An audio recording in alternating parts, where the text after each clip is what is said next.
Did you know that during the 2008 financial crisis, while many faced economic hardship, some astute investors saw their wealth grow significantly in the aftermath? According to Forbes, the S&P 500 index recorded an impressive average annual return of approximately 13% over the next decade. Which brings us all to ask one question: how do I get rich during a recession? First things first, safeguard your income. Having a steady income lays the groundwork for your financial strategy. Without it, navigating the stock market can get tricky. For example, if you lose your job, suddenly all your stock investments spiral downward, and on top of that, your savings slowly dwindle. You might find yourself selling stocks at a less than ideal time just to cover bills. That's why maintaining a steady income is crucial. Now, the next question is, how? I'll tell you. First off, if you're content with your current job, aim to excel at it. The more valuable you are to your employer, the better chance you have of holding on to your position, even if they're making cuts. You can also try to get a side hustle or start freelancing, even if it's just for a few hours each week. If your main income takes a hit, you'll have an extra cash flow to fall back on. Lastly, enhance your marketability. Think about acquiring new skills and polishing your resume. If you end up needing to job hunt, it'll give you an edge in securing something swiftly. Are you ready to start protecting that income like it's your financial superhero cape? Hit the subscribe button to show your commitment. All right, let's talk about trimming those expenses, because you can't protect your income without cutting back on your expenses a little. Be prudent. It's pretty common for folks to tighten the purse strings a bit during a recession. Even if you're feeling pretty secure about your income, it's still smart to see if you can cut back a bit. Here's why. First off, when you spend less, you've got more cash to toss into the stock market. And trust me, you won't hear anyone saying, "I wish I hadn't invested so much when stocks were dirt cheap." Plus, if you ever hit a rough patch and your income takes a hit, having lower expenses gives you some extra breathing room. Say your hours get trimmed. It's a lot easier to manage if you're used to spending less than you earn. Now, I'm not saying you need to go all out frugal and deprive yourself of everything. It's more about finding ways to cut back without sacrificing your quality of life, like hunting for better insurance rates, axing unused subscriptions, or snagging coupons to save on everyday stuff. So the key is to keep your expenses in check and lock in that steady income. Stick to that plan, and you're on the right track to come out ahead. If you learn to be prudent, you'll find yourself having some extra cash that you have absolutely nothing to do with. Build your emergency funds. If you're feeling grateful to be sitting on any extra cash, maybe that tax refund you haven't spent yet, add it to your emergency fund. While it's advised to have a cash cushion no matter the circumstance, if we do enter a downturn, backup savings can come in handy to help handle any unexpected and sudden events, such as job layoffs. Companies often reduce headcounts during a recession. This isn't to raise the fear that job losses are coming. It's just advice to help set you up for a worst-case scenario situation. With some banks finally increasing deposit rates in response to the Fed's benchmark rate rise, now's the time to see if your savings could be earning a better return. Look to online high-yield savings accounts rather than those at your traditional brick-and-mortar bank, since the former offers yields that are often 10 times higher than the national average. Marcus, by Goldman Sachs High Yield Online Savings, for example, offers a 3.9% annual percentage yield, or APY, at the time of this video, with no monthly fees and no minimum deposits. This is compared to the 0.21% national average APY on savings accounts. Once your emergency funds are in place, the next thing to do is use your money to make more money. One very good way to stay afloat in a looming recession is to make your money work for you. And in this digital age, there are many smart ways to invest your money. Investing is the cornerstone of building wealth and securing financial futures. It involves allocating resources, usually money, with the expectation of generating returns or profits over time.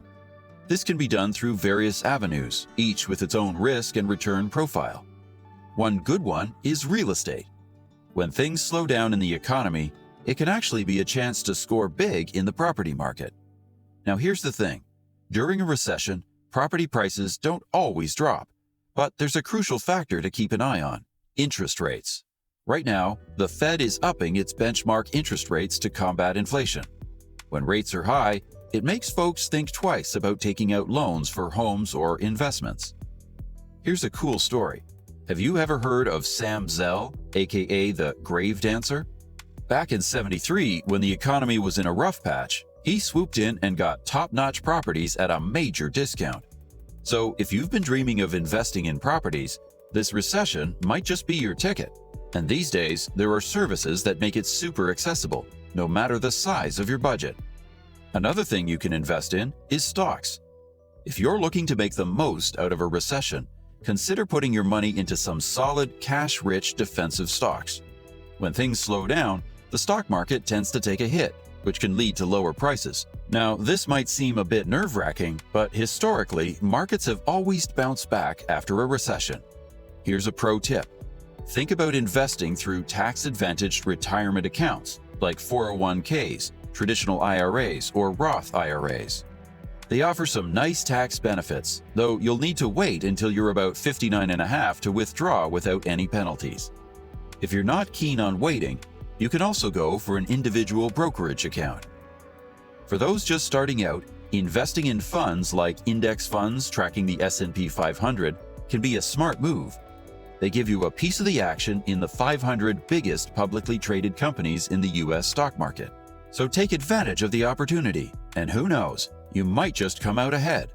Now, my final tip for you is an unconventional one, but trust me on this one. Start your startup. Ever thought about kicking off your own business venture? It might not sound like the smartest thing to do in the heat of a recession, but an interesting fact is that almost half of millionaires are business owners. Sure, being an entrepreneur isn't a walk in the park, especially in a recession when others might be battening down the hatches. But here's the upside. With less competition, you've got a better shot at carving out your spot in the market. If you're wondering what niche to dive into, I have a number of options for you. First up, you can dive into the world of online education. With folks looking to pick up new skills or brush up on existing ones, starting a platform for courses and workshops can be a real winner. Whether it's cooking classes or coding boot camps, there's a world of knowledge waiting to be shared. Oh, and there's health and wellness. That's always in style, right? You could consider getting into the game with products or services that help people feel their best. Think fitness equipment, personalized wellness plans, or even healthy meal delivery services. People are always on the lookout for ways to stay in top shape. Speaking of staying at home, the DIY and home improvement scene is buzzing. With more time indoors, people are sprucing up their spaces. If you're handy or have a knack for design, this could be your ticket. From custom furniture to renovation services, there's a lot you can do. And hey, have you noticed how online shopping just keeps getting bigger? Setting up an e-commerce store, especially in a niche that you're passionate about, can be super rewarding. Whether it's unique handcrafted goods or specialty products, the internet's your oyster. Ever thought about starting a subscription service? These are all the rage. People love getting curated box of goodies delivered to their doorstep every month. You could dive into anything from beauty products to gourmet snacks. It's a fun way to keep customers engaged and coming back for more. Remember, every idea needs a good dose of research and planning, but with the right mix of passion and smarts, you can turn any of these concepts into a thriving business. So which one's calling out to you? No pressure. If going all in isn't on the menu right now, no sweat. Consider starting a side hustle first. It's like dipping your toes in before you dive in head first. Now, let's keep it real. There's no magic get-rich-quick trick. Whether it's stocks, real estate, or your own biz, do your homework and take stock of your financial situation first. It's all about making smart moves. Let me add one extra tip for you, one for the ride. Stick to the plan. Sticking to the plan is the cornerstone of success in any financial endeavor. History shows us that those who remain steadfast in their strategies often reap the greatest rewards. Warren Buffett, one of the most successful investors of all time, emphasizes this principle. The stock market is designed to transfer money from the active to the patient. Buffett's long-term approach to investing, often referred to as value investing, has led him to incredible wealth over the years. Consider this. During the 2008 financial crisis, many investors panicked and sold off their investments at rock-bottom prices. However, those who stuck to their investment plan and weathered the storm saw significant recoveries in the years that followed. In the world of entrepreneurship, Steve Jobs, co-founder of Apple Inc., once said, "I'm convinced that about half of what separates the successful entrepreneurs from the non-successful ones is pure perseverance." Whether you're in stocks, real estate, or running your own business, staying committed to this plan, even in the face of challenges, is what sets you up for long-term success. So, hold the course, learn from experiences, and trust in the process. It's the surest way to build lasting wealth. That's it. With these 6 tips, you'll be well on your way to being the next billionaire right in the heat of a recession. I hope this video has helped you, and we're looking forward to seeing you in the next video.